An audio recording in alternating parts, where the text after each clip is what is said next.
falando sobre as funções orgânicas oxigenadas, só que agora eu vou apresentar para vocês um pouco em relação às propriedades físicas, algumas características, onde nós encontramos tanto o aldeído como a cetona, certo? Então vamos lá. Falando um pouco em relação às propriedades físicas dos aldeídos. A temperatura de 25 graus, aldeídos com um ou dois carbonos, eles são gasosos. Aqui entra a questão do estado físico dos aldeídos, tá? Da mesma forma como nos hidrocarbonetos, depende da quantidade de carbono para eu dizer que o estado físico daquele composto, e também da temperatura, o estado físico daquele composto é gasoso, líquido ou sólido, tá? Em relação aos aldeídos, quando eu tenho um ou dois carbonos, eles são considerados gasosos. 3 a 11 carbonos, eles são líquidos e os demais são sólidos. Os aldeídos mais simples, eles são bastante solúveis em água e em alguns solventes apolares, tá? Apresentam também odores penetrantes e geralmente desagradáveis. Mas o que vai acontecer? Quando eu aumento a massa molecular, ou seja, quando há um aumento da minha cadeia, esses odores eles vão se tornando menos fortes até se tornarem agradáveis. Nos termos que contêm, ou cadeias que contêm de 8 a 14 carbonos, tá? Então, as cadeias que têm menos carbonos, em relação ao cheiro, né? Ele tem um certo odor, mas que vai diminuindo na medida em que essa cadeia, ela cresce. Alguns deles nós encontramos, eles são utilizados na perfumaria, tá? Especialmente os aromáticos. Aldeídos de cadeias pequenas, eles são solúveis em água devido às ligações de hidrogênio, tá? Que eles fazem, ganhando a polaridade conforme a cadeia de carbonos aumenta. Um fato interessante sobre os aldeídos é que as suas moléculas não realizam ligação de hidrogênio entre si, atraindo-se por forças de polo permanente. Aí eu coloquei para vocês aqui 3 aldeídos que eles são considerados muito importantes, tá? No nosso dia a dia. O metanal, ele é um gás incolor extremamente irritante para as mucosas, que quando dissolvido em água, ele forma uma solução que tem a propriedade de desnaturar as proteínas, os que a torna resistentes à ação de bactérias e permite a conservação de tecidos vivos para o estudo da medicina veterinária e também processo de embalsamento, ou seja, quando uma pessoa ela vem a óbito, tá? Então existe o procedimento para poder acontecer o velório, acontecer todo aquele rito com aquele corpo, né? Ele precisa ser colocado no estado de conservação. Então, se utiliza o aldeído chamado metanal, também comumente conhecido como formol, tá? Também ele é usado como desinfetante na indústria de plásticos e resinas. A solução de formol possui concentração de, no máximo, 40% em massa.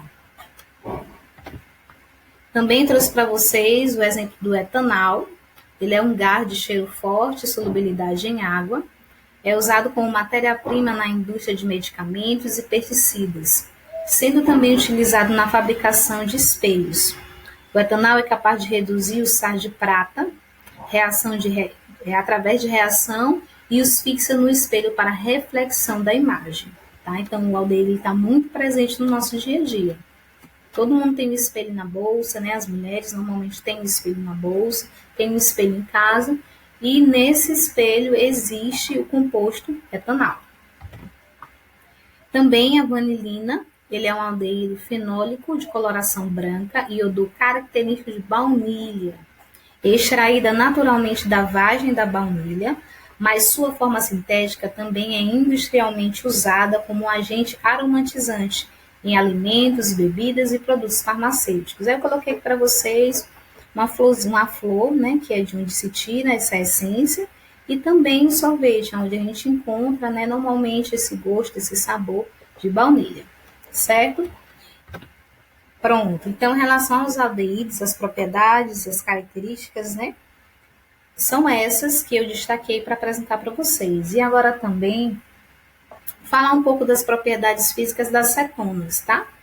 As cetonas são estruturalmente similares aos aldeídos, são bastante estáveis e, portanto, não são facilmente oxidáveis.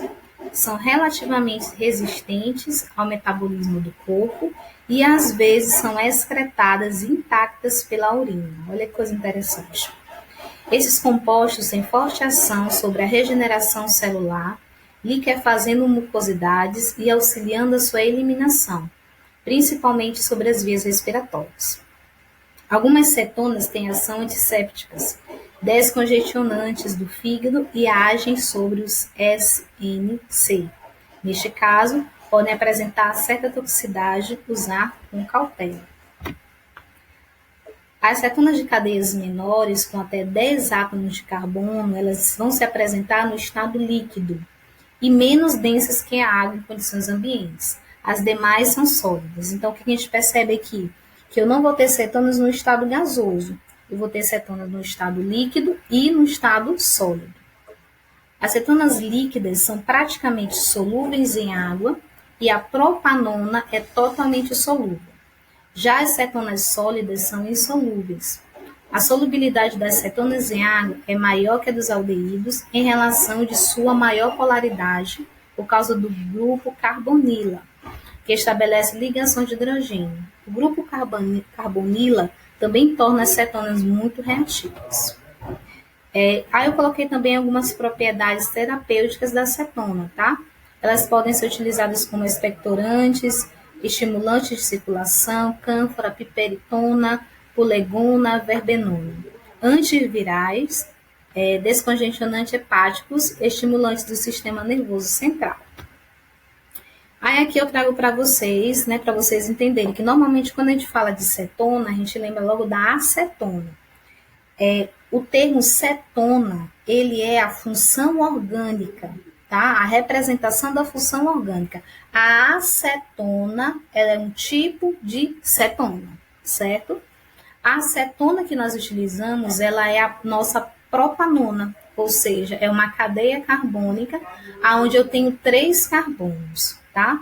A acetona é a maior, tem de maior importância comercial, é a propanona, mais conhecida como acetona, como eu já falei para vocês. Ela é bastante utilizada no dia a dia como solvente de esmaltes de unha, certo? Então, gente, em relação às propriedades físicas, tanto do aldeído como cetona, basicamente é isso, tá? Espero que tenha contribuído. E o vídeo anterior, ele fala em relação à nomenclatura e como é que a gente faz a identificação dessa função orgânica.